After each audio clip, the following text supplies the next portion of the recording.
నేను అతడితోనే ఉంటా, నువ్వు అక్కర్లేదు, చచ్చిపో అనగానే ఆ భర్త చాలా అవమానంగా ఫీల్ అయ్యాడు. భార్య వివాహేతర సంబంధం తెలిసి మనస్తాపంతో బావిలో దూకి సూసైడ్ చేసుకున్నాడు ఆ భర్త. ఇది కరీంనగర్ జిల్లా తడికొండలో చోటు చేసుకుంది. తడగొండకు చెందిన హరీష్ కావేరికి 2014లో వివాహమైంది. 3 ఏళ్ల క్రితం దుబాయ్ వెళ్ళాడు హరీష్. ఈ క్రమంలో రక్షణ్తో కావేరి వివాహేతర సంబంధం పెట్టుకుంది. కావేరి రక్షణ్ వీడియోలను హరీష్కు పంపారు బంధువులు. వారం క్రితం దుబాయ్ నుంచి తిరిగి వచ్చాడు హరీష్. వివాహేతర సంబంధంపై భార్యను నిలదీశాడు ఈ భర్త.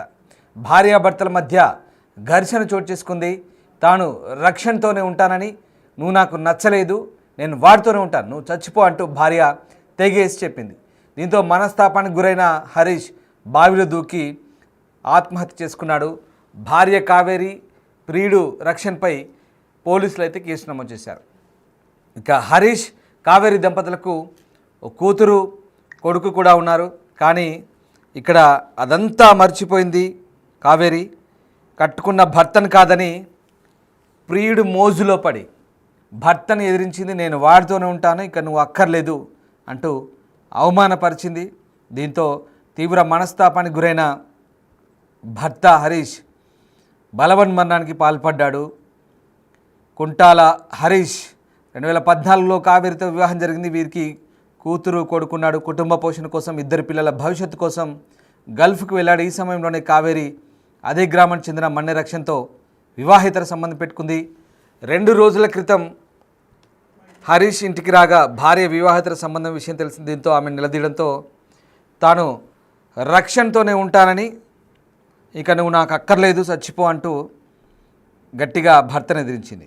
దీంతో తీవ్ర అవమానానికి గురైన హరీష్ గ్రామ శివార్లోని వ్యవసాయ బావిలో దూకి ఆత్మహత్య చేసుకున్నాడు. హరీష్ తల్లి కుంటాల ప్రమీల ఫిర్యాదు మేరకు కేసు దర్యాప్తు చేసినట్టుగా ఎస్ఐ స్పందించారు. ఇక ఈ ఘటనకు సంబంధించి ఆ మృతుడి బంధువులు స్పందించారు. ఏం మాట్లాడారు ఒకసారి చూద్దాం. నా కొడుకు నా కోడలు ఇబ్బంది పెట్టింది. ఇలా వాళ్ళు ఇద్దరు ఒకటాయి నా కొడుకును కావాలంటే ఆత్మహత్య చేసుకొని చచ్చిపోయిండు. నా కోడలు వేరేటోనికి ఉండి దాని పేరు రక్షను, దాని పేరు కావేరి, నా కొడుకు పేరు హరీషు. వాళ్ళు నా కొడుకును టార్చర్ పెట్టి నా కొడుకును వాళ్ళు ఇద్దరు కలిసి ఇక టార్చర్ పెడితే నా కొడుకు భరించలేక బయటపడి చచ్చిపోయిండు. ఎంతమంది పిల్లల్ని కూడా? నా కొడుకు బిడ్డ కొడుకు. నా కొడుకు మనవరాలు 10 ఏళ్ళది, నా మనవడు 6 ఏళ్ళోడు.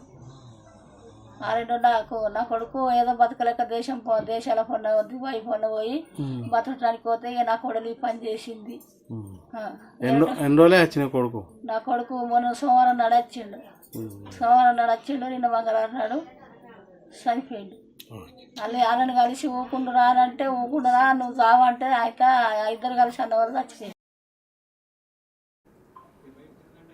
ఇక్కడ నమ్మక ద్రోహమే ప్రియుడి కోసం భర్తకు ద్రోహం చేసింది.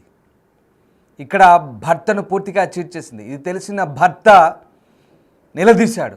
కానీ తెగేసి చెప్పింది, నాకు వాడే కావాలి, నువ్వు అక్కర్లేదు, నువ్వు చచ్చిపో అంది. దీంతో చాలా అవమానానికి గురయ్యాడు ఆ భర్త. ఆయన చేసిన తప్పేంటి? కొడుకు కూతురు ఇద్దరి కోసం గల్ఫ్కు వెళ్ళాడు. భార్య కోసం కూడా, అఫ్కోర్స్ ఈ ముగ్గురి భవిష్యత్తు కోసం డబ్బు సంపాదించాలి, అందుకోసం కష్టపడాలి. ఇక్కడ సరైన ఉపాధి అవకాశాలు లేవంటూ ఉన్నా కూడా ఆ స్థాయిలో సంపాదన ఉండదు కాబట్టి గల్ఫ్కు వెళ్ళాడు. వాళ్ళ కోసం కష్టపడి దేశంలో పైసా కూడబెట్టి భార్య పిల్లల్ని పోషించాలనుకున్నాడు. కానీ అదే ఆ భర్తకు ఇప్పుడు ఇబ్బందికరంగా మారింది, చాలా అవమానకరంగా మారింది. అవమానంగా ఫీల్ అయిన ఆ భర్త హరీష్ బలవన్మరణానికి పాల్పడ్డాడు. ఈ ఘటన తడగొండలో చోటు చేసుకుంది. మా ప్రతినిధి శ్రీనివాస్ జైన్ అవుతున్నారు. శ్రీనివాస్, కరీంనగర్ జిల్లాలో ఈ ఘటనకు సంబంధించి స్థానికంగా ఎలాంటి చర్చ జరుగుతుంది? పోలీసులు ఎలాంటి దర్యాప్తు సాగిస్తున్నారు?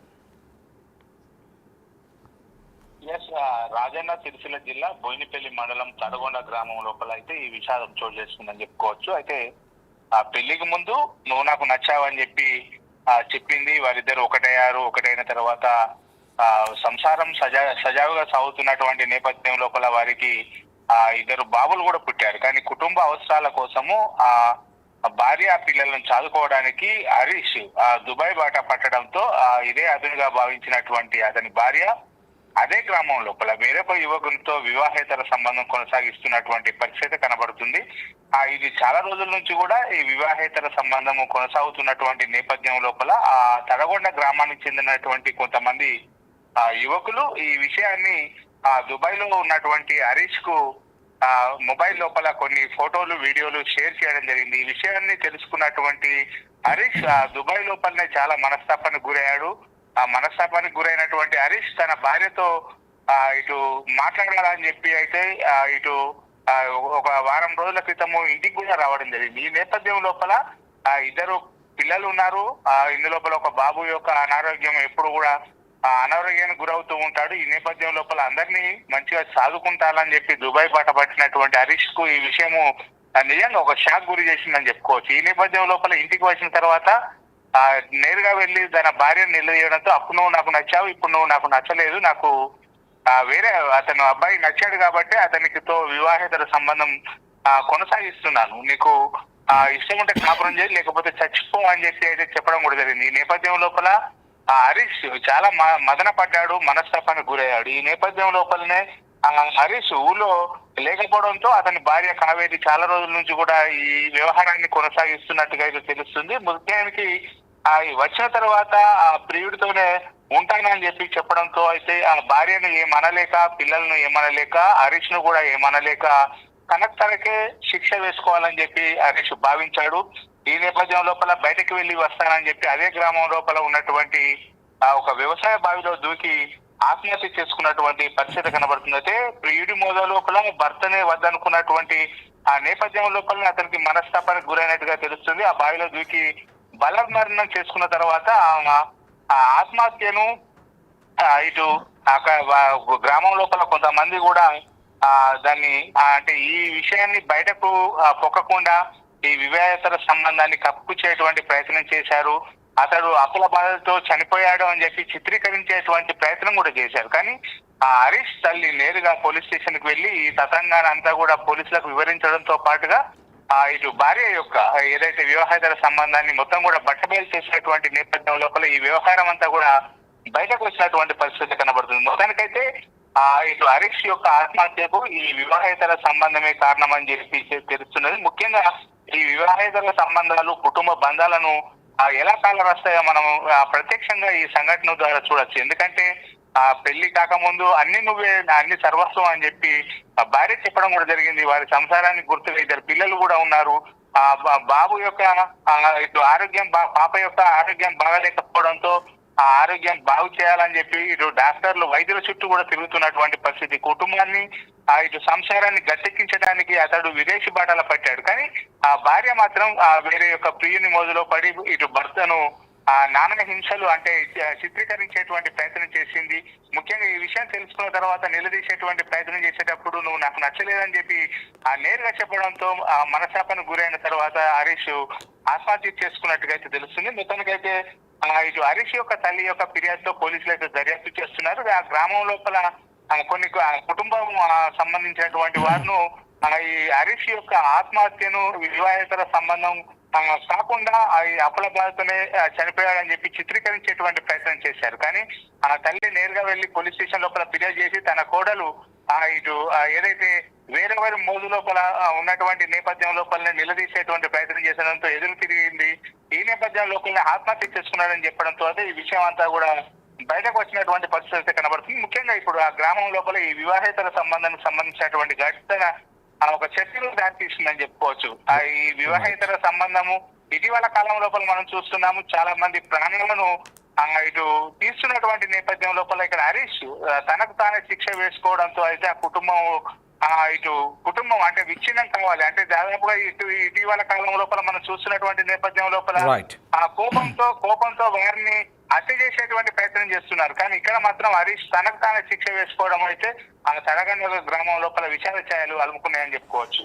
Right Srinivas, thanks for the update. So ఇది కరీంనగర్ జిల్లాలో చోటు చేసుకున్న ఈ ఘటనతో ఒక్కసారిగా ఆ మృతుడి బంధువులంతా కూడా కన్నీరు మున్నీరు అవుతున్నారు. దుబాయ్కి వెళ్ళి లేదా ఏదో ఇతర గల్ఫ్ కంట్రీకి వెళ్ళి అక్కడ కుటుంబాన్ని పోషిద్దామనుకుంటున్నటువంటి ఆ భర్తకి పిడుగులాంటి వార్త. ఇక్కడికి రాగానే భార్యను పద్ధతి మార్చుకోమని చెప్పాడు, కానీ అక్కర్లేదు, నేను వాడితోనే ఉంటాను ప్రియుడితో, నువ్వు అవసరం లేదు, చచ్చిపో అంటూ చాలా అవమానకరంగా ఎదిరించింది. దీంతో మనస్తాపానికి గురైన ఆ భర్త బలవన్మరణానికి పాల్పడ్డాడు. 2 పిల్లలు, భార్య ఇప్పుడు ఒంటరిగా మారిన పరిస్థితి. మా ప్రతినిధి చెప్పినట్టుగా తనకు తానే శిక్ష విధించుకున్నట్టుగా ఇక్కడ అర్థమవుతుంది. మొత్తం మీద మానవ సంబంధాలు ఏ రకంగా దెబ్బతింటున్నాయో చూసాం మనము. ఇటీవల గత 2-3 రోజులుగా చూస్తున్నాం. మేఘాలయ ఘటన, హత్యలు, ఇలాంటి ఘటనలు చూస్తున్నాం. ప్రియుడి మోజులో పడి ఏ రకంగా జీవితాలు నాశనం చేసుకుంటున్నారో ఇక్కడ కూడా అదే ఘటన. ఇది ఏకంగా సంసారం చేసి పిల్లల్ని కానీ అప్పుడంతా బాగానే ఉంది. భర్త తిరిగి వచ్చాక ఇప్పుడు భర్త చేదయ్యాడు, ప్రియుడు మోజైంది. ప్రియుడు మోజులో పడి ప్రియుడి వంచన చేరుతానని బాహటంగా భర్తను ఎదిరించడంతో ఒకసారిగా మనస్తాపానికి గురయ్యాడు. ఈ ఘటనపై ప్రస్తుతం అయితే పోలీసులు కేసు నమోదు చేసి దర్యాప్తు చేస్తున్నట్టుగా తెలుస్తుంది.